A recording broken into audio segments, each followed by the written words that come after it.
Hello student. चलिए आज हम लोग स्टार्ट करते हैं एक नया चैप्टर जिसका नाम है विद्युत धारा का चुंबकीय प्रभाव। तो जैसा कि इस चैप्टर के नाम से ही हमें ये चीज़ पता चल रहा है कि हमें विद्युत धारा प्रवाहित करने पर वहाँ पर हमें चुंबकीय प्रभाव देखने को मिलता है। ठीक है, तो इसी के बारे में हम लोग पूरा विस्तार से इस चैप्टर में पढ़ने वाले हैं।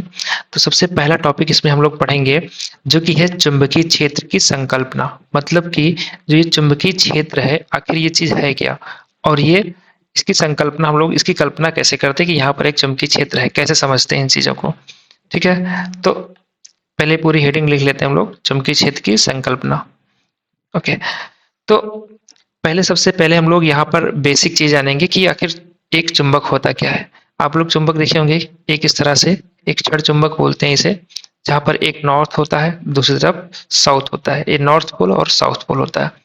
ठीक है, अगर हम लोग यहाँ पर चुंबकीय क्षेत्र की दिशा देखें तो होती है नॉर्थ से साउथ की ओर, कुछ इस तरह से नॉर्थ से साउथ की ओर चुंबकीय क्षेत्र की दिशा होती है।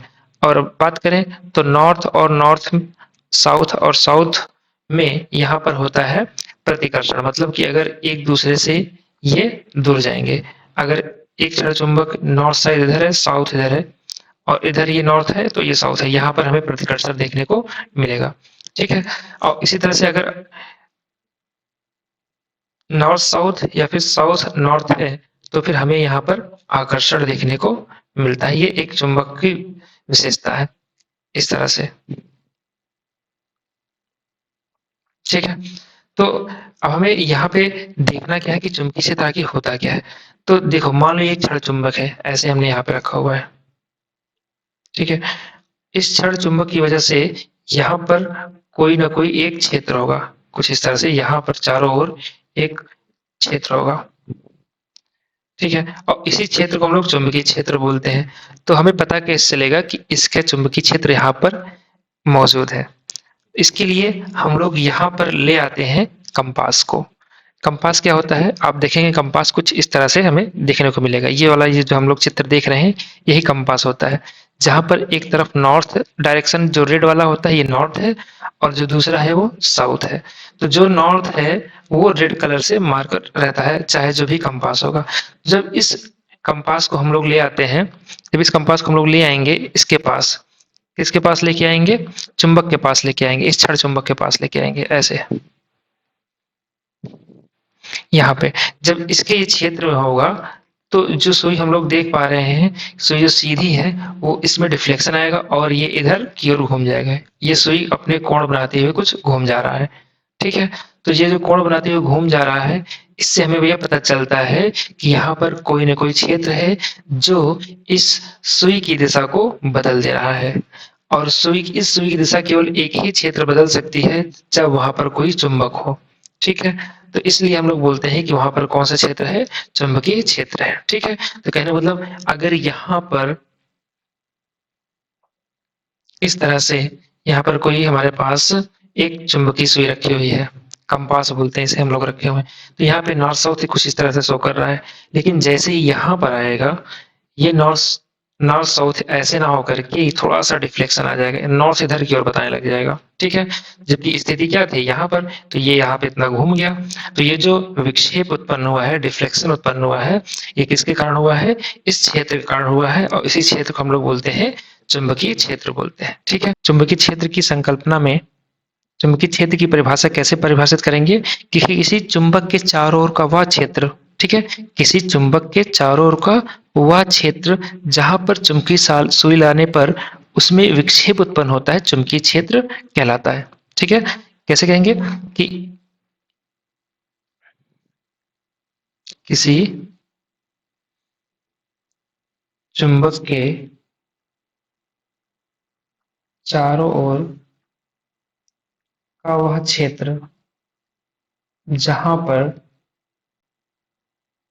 एक कंपास, इस कंपास को बोलते हैं हम लोग चुंबकीय सुई, चुंबकीय सुई में बल आघूर्ण उत्पन्न होता है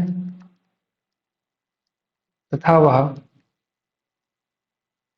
घूमकर एक निश्चित दिशा में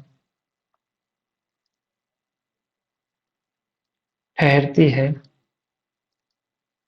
चुंबकीय क्षेत्र कहलाता है। ठीक, वही बात फिर से रिपीट कर रहे हैं कि किसी चुंबक के चारों ओर का वह क्षेत्र जहां पर, यहां पर ये देख सकते हो चुंबकीय सुई क्या हुआ, इस पर एक बल आघूर्ण उत्पन्न हुआ, बल आघूर्ण लगा इस पर और ये घूम करके एक निश्चित दिशा में ठहर जाती है और इसी क्षेत्र को हम लोग क्या बोलेंगे, चुंबकीय क्षेत्र बोलेंगे। ठीक है, पढ़ते हैं ऑस्टेट का प्रयोग। तो वैज्ञानिक ऑस्टेट ने यह बताया कि जब भी कोई धारावाही चालक होता है वहां पर एक चुंबकीय क्षेत्र उत्पन्न हो जाता है। ठीक उसी प्रकार जिस प्रकार हमने देखा कि एक छड़ चुंबक की ओर चारों ओर चुंबकीय क्षेत्र उत्पन्न हो जाता है।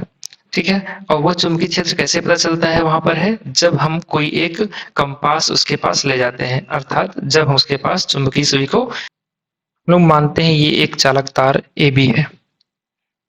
ठीक है, इस चालक तार AB को एक बैटरी द्वारा जोड़ दिया जाता है और मान लेते हैं यहाँ एक कुंजी है, ये रही बैटरी और इसको हमने यहाँ पे जोड़ दिया इससे।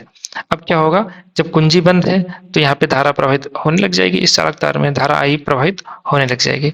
ठीक है, तो इस धारा I के प्रवाहित होने से जब इसके पास एक चुंबकीय सुई लाई जाती है कुछ इस तरह से, ठीक है, तो अपनी स्थिति, मान लो ये स्थिति इसकी होगी नॉर्थ साउथ वाली यहाँ से, लेकिन ये अपनी स्थिति से बदल जाता है, विक्षेप उत्पन्न हो जाता है और इसकी स्थिति कुछ इस प्रकार से हो जाती है, नॉर्थ इधर की ओर बताने लग जाता है। ठीक, और हमें पता है कि चुंबकीय सुई में विक्षेप तभी उत्पन्न होता है जब इसकी ओर चारों ओर या फिर उसके आसपास चुंबकीय क्षेत्र हो। ठीक है, अब ये पहला केस था। दूसरे केस में क्या किया इन्होंने, दूसरे केस में ये किया कि इस चालक तार में धारा जो प्रवाहित हो रही थी उसको शून्य कर दिया। कैसे कैसे शून्य होगा, जब कुंजी को ओपन कर दिया जाए, मतलब कि कुंजी जब लॉक था यहाँ से ऐसे करके, अब इसको धारा को प्रवाहित होने से रोक दिया जाए। जब धारा को प्रवाहित होने से रोक दिया जाएगा तो हमने ये पाया कि यहाँ पर अब कोई भी विक्षेप देखने को नहीं मिल रहा है। ठीक, इसका मतलब कि जब धारा प्रवाहित की जा रही थी तब वहां पे विक्षेप उत्पन्न हो रहा था और जैसे ही धारा को रोक दिया गया विद्युत शून्य हो गया, यह पुनः अपनी स्थिति में वापस आ गया।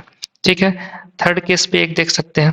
थर्ड केस पे हमने क्या देखा कि अगर बैटरी की दिशा बदल दी जाए, बैटरी की ध्रुवता को बदल दिया जाए, इसकी ध्रुवता माइनस इधर प्लस इधर कर दिया जाए।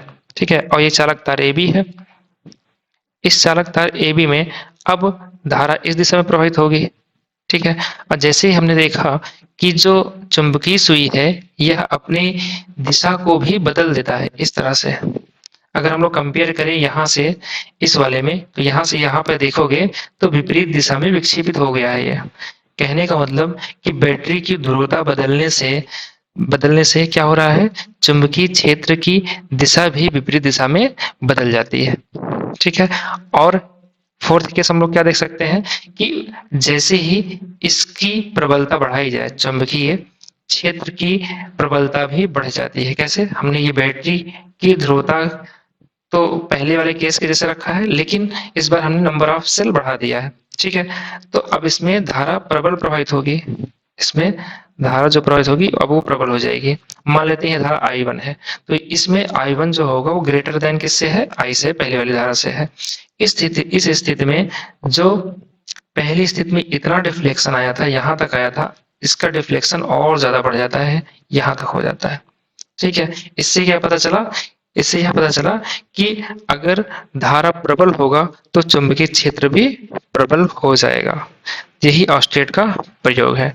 इनको हम लोग शब्दों में लिख सकते हैं कुछ इस प्रकार, जिसको आप वीडियो पॉज करके नोट कर सकते हो। ठीक, केस फर्स्ट में देखेंगे, जब चालक तार AB में धारा प्रवाहित की जाती है, ये चालक तार AB में जब धारा प्रवाहित की जाती है तो चुंबकीय सुई में विक्षेप उत्पन्न होता है। आप देख सकते हैं चुंबकीय सुई की पहली दिशा ये थी, इसकी दिशा में क्या आ गया, विक्षेप आ गया। आप देख सकते हो विक्षेप आ गया। केस 2 का होते हैं, केस 2 में जब कुंजी को खुला छोड़ देते हैं, देखो ये कुंजी खुला खुल गया यहाँ पे, अब कोई भी धारा प्रवाहित नहीं होगी, तो इस स्थिति में फिर से क्या हो जाता है, सुई में, चुंबकीय सुई में कोई विक्षेप नहीं होता है। आप देख सकते हैं कि यहाँ पर कोई विक्षेप उत्पन्न नहीं हुआ, ये सीधा ही है। ठीक है, अब केस 3 में क्या किया, केस 3 में ये किया कि बैटरी की ध्रुवता को बदल दिया। ये जो बड़ा वाला था ये प्लस वाला होता है और इधर वाला माइनस वाला होता है। अब इधर देखो मैं ध्रुवता बदल दी, इधर माइनस और इधर प्लस। ठीक है, इस स्थिति में क्या होगा, अब इस स्थिति में धारा इस दिशा में प्रवाहित होगा। ठीक है, इस दिशा में प्रवाहित होगा तो हमने देखा कि अब जो विक्षेप था वो भी विपरीत दिशा में हो गया, है ना। पहले क्या था, ये सीधा वाला है जब कोई भी धारा नहीं बहती है। ठीक, फिर क्या होता है, विक्षेप इधर उत्पन्न हो रहा था पहले केस में, जैसे ही बैटरी की ध्रुवता बदली विक्षेप इधर की ओर हो गया। ठीक, नेक्स्ट केस, नेक्स्ट केस में आते हैं। केस 4 में क्या होता है, जब धारा का मान प्रबल करते हैं, प्रबल कैसे होगा, नंबर ऑफ सेल बढ़ा देंगे, धारा मान प्रबल हो जाएगा। अब धारा जब प्रवाहित होती है चुंबकीय सुई में, जो पहले देख रहे थे इतना विक्षेप हो रहा था, अब विक्षेप का मान बढ़ करके यहाँ तक हो जाता है। ठीक है, अर्थात ऑस्टेट के प्रयोग से यह पता चला कि जब भी धारा प्रवाहित होगी अर्थात गतिमान आवेश होगा, उस समय चुंबकीय क्षेत्र उत्पन्न होता है। ठीक है, क्योंकि हम लोगों ने पहले चैप्टर में पढ़ा था जब आवेश स्थिर चार्ज बड़ा होगा ना प्लस क्यू, वहां पे हम लोग क्यों पढ़ते थे, कौन सा क्षेत्र होता है, वैद्युत क्षेत्र होता है। ठीक है, वैद्युत क्षेत्र होता है। लेकिन जैसे ही चार्ज मूव करना शुरू कर दिया, है ना, गतिमान हो गया, गतिमान हो गया, वैसे ही चार्ज के बहने से ही विद्युत धारा उत्पन्न होती है और विद्युत धारा के उत्पन्न होने से चुंबकीय क्षेत्र उत्पन्न हो जाता है। इसीलिए इस चैप्टर का नाम है गतिमान आवेश व चुंबकीय क्षेत्र, या फिर कहें विद्युत धारा का चुंबकीय प्रभाव। जब आवेश स्थिर है तो उसके पास केवल और केवल वैद्युत क्षेत्र होता है, लेकिन जैसे ही आवेश गतिमान होता है वहां पर एक वैद्युत धारा प्रवाहित होने लगती है और वहां पर वैद्युत क्षेत्र के साथ साथ चुंबकीय क्षेत्र भी उत्पन्न हो जाता है, जिसको वैज्ञानिक ऑस्टेड ने यहाँ पर दिखाया भी कि जब धारा प्रवाहित हो रही है तो वहां पर चुंबकीय क्षेत्र कैसे उत्पन्न हो रहा है। धन्यवाद।